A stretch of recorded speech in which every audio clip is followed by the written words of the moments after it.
We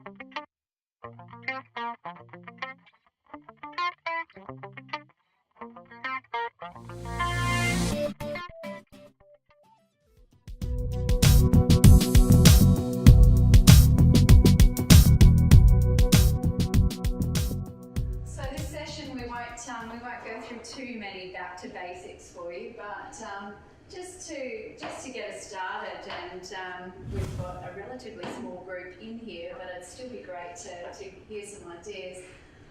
And you don't have to write these down, but just perhaps we might even get someone to throw a few ideas out, which would work quite well as well. But in terms of assessment methods, I guess it'd be really interesting just to hear what some of the assessment methods are that are currently used within the law faculty or in the Master of Laws program in particular, and then we might go from there. So I might call on Nick to start us off. But what are the key assessment methods do you think that we would find to be most common if I came over to the law faculty and started talking to academics? Well, within the discipline of law, the traditional assessment, and I'm not talking about bond, but just within discipline generally, was the examination.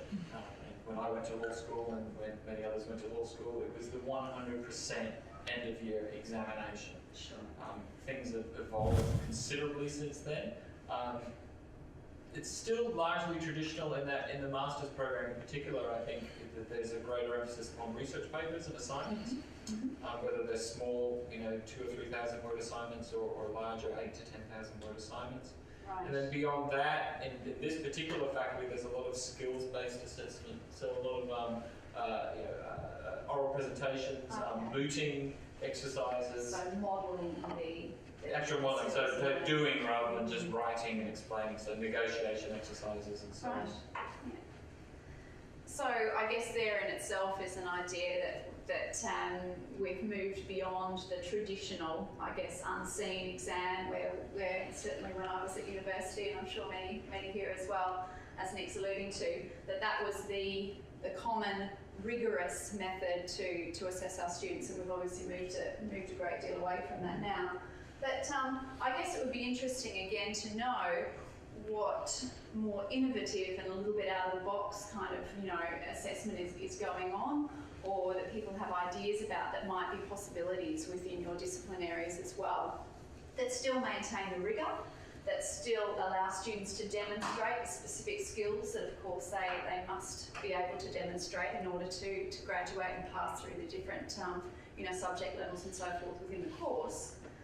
But that again perhaps tap into the idea that we have different learning styles, we have different learning needs, and we have a vastly different professional environment that our learners are then going into, that perhaps call on them to be able to do and demonstrate more than those traditional methods of sitting down and regurgitating some of that information in a written exam form might give them. So we'll talk about a couple of those this morning. And if I can just add 2 points.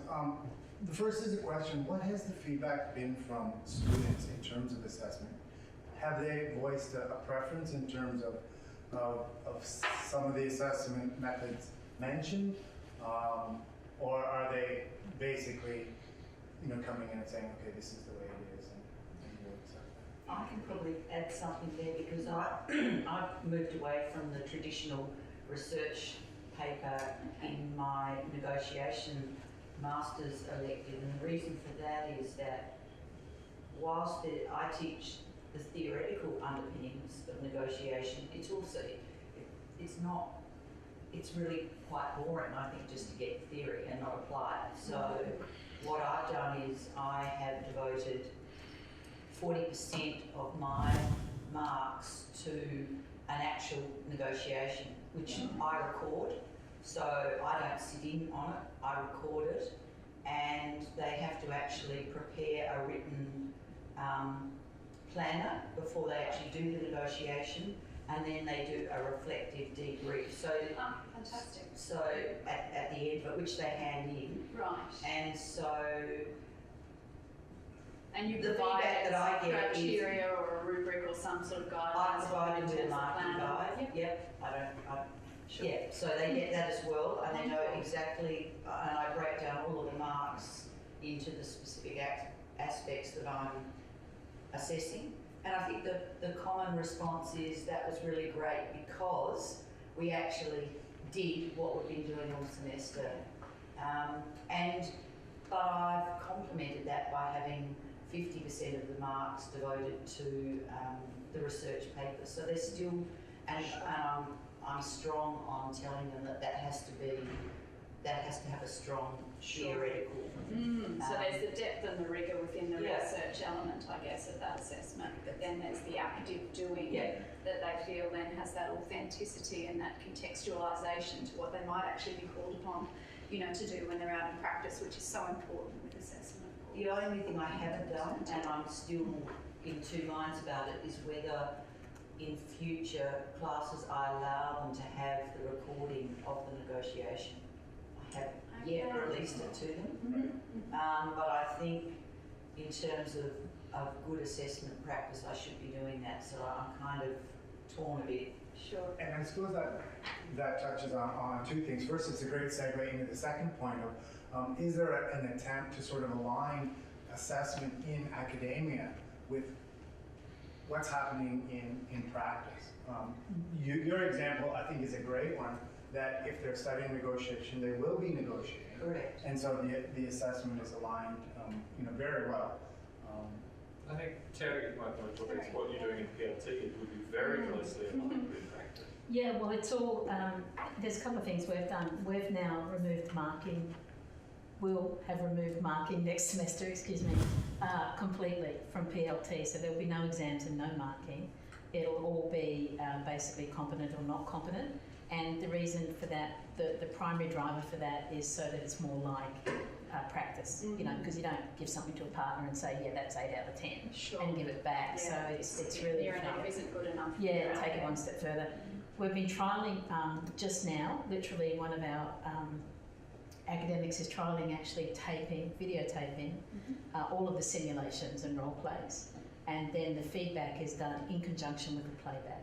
Fantastic. And so what we then want to do is take it one step further and capture all of those so that the student has a file of all of their simulations and role plays, so that they can see, and part of the assessment will be basically speaking with them about their improvement over a period of, in our case, 15 weeks. Fantastic. We've also incorporated social media into a number of these things. So settlements will be cyber settlements via Skype and various other things, so that we feel that it's getting closer to what they're actually going to be involved with. Wonderful.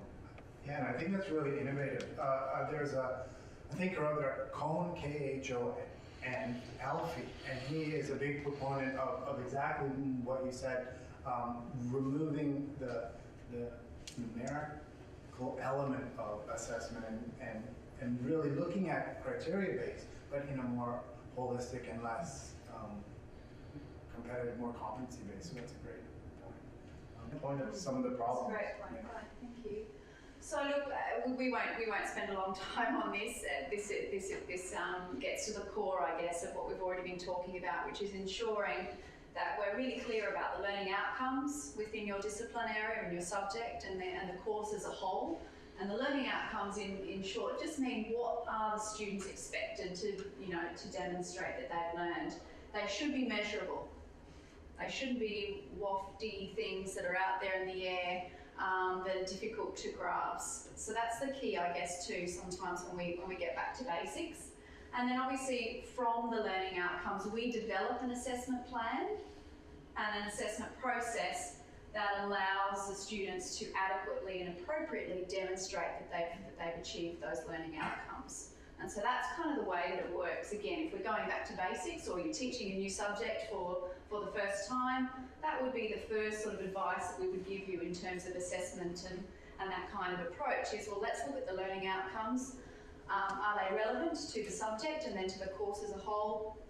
How do the assessment items fit in with that? And if you look and you see that it's a 80% written exam and a 20% oral presentation, and you look back to the learning outcomes and you say, I'm not quite sure that really fits in, you kind of, you do a backtrack and then say, okay, well, let's have a play around with this, or let's rethink the assessment items, because an 80% exam isn't really allowing the student to demonstrate all these things that I've listed under the learning outcomes.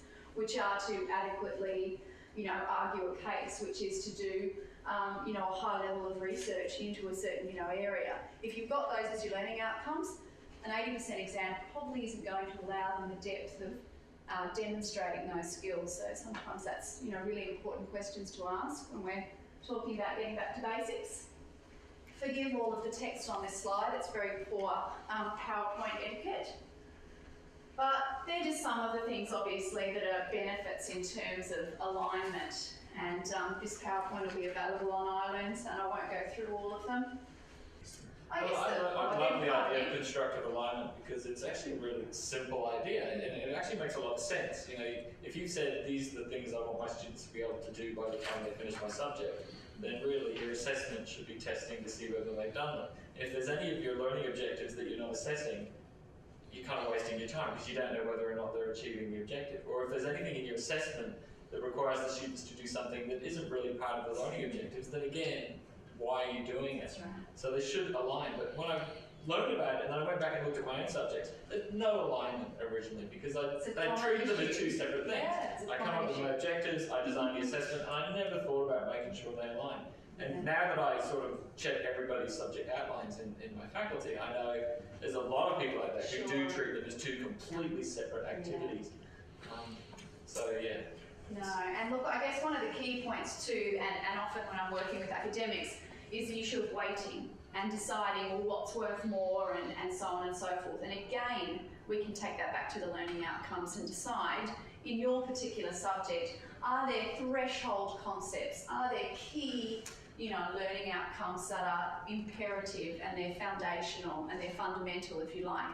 And therefore, perhaps you can make a decision about, therefore, the demonstration of these is going to be worth 60 or 70% within the subject as a whole, and therefore the assessment tasks that I write into those need to reflect that. So you can determine, I guess, what the outcomes are at threshold level, and if there's a high sort of level of achievement in those, is that worth more, than a student who does really well, but the learning outcomes that they do really well are really only worth 10 or 20% within the bigger picture of your subject outcomes because they haven't really got the threshold or the foundation concepts as well. So it's just something to be thinking about too, again, when we go back to basics and you're thinking about how you've set up your subject, how you've decided and determined what those key learning outcomes are, and how you feel they should be represented in terms of the weighting and the percentages that you allocate to certain assessment tasks. It's not random that you decide that an exam is worth 50% or 30% or 70%. Well, it shouldn't be. Or that an oral task is only worth 10%. If that oral task is one that Libby was sort of describing, that's a negotiation role play, that's a fundamental element in, negotiation 101, then you need to ensure that the assessment, grading and the weighting that's attached to that is representative of that in terms of the learning outcomes. Am I making sense? Yeah. Great. And I think it's about fairness, to students here. If you've got a whole set of learning outcomes that don't marry up with how you assess them, that's just not fair. So look, I think the rationale obviously in everything that we do is we want to make sure that we're enhancing student learning. I guess we put up a few things here and we'll talk about these in more detail throughout the session, but just a couple of ideas that might relate specifically to you and your teaching.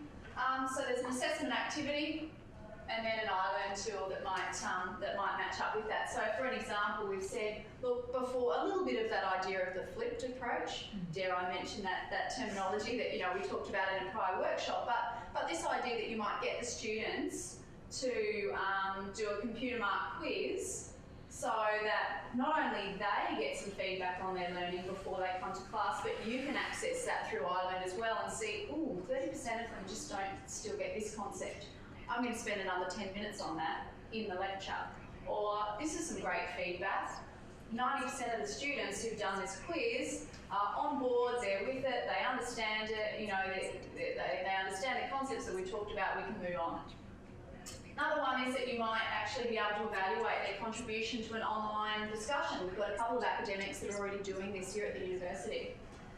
So, especially if you're teaching a subject where, you might actually be giving some participation marks, and it's how do you actually, physically do that, and how do you get the data for that. So there's online analytics and different tools that you can actually see how many students have put posts in, they've made comments.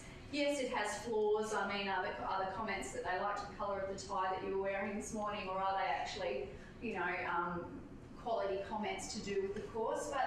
But you can set up these types of things within your classes just as other ways of assessing how students are going, how they're understanding key concepts, and then you feed that back to them through slight modifications and changes that you make within your programming decisions and your teaching, throughout.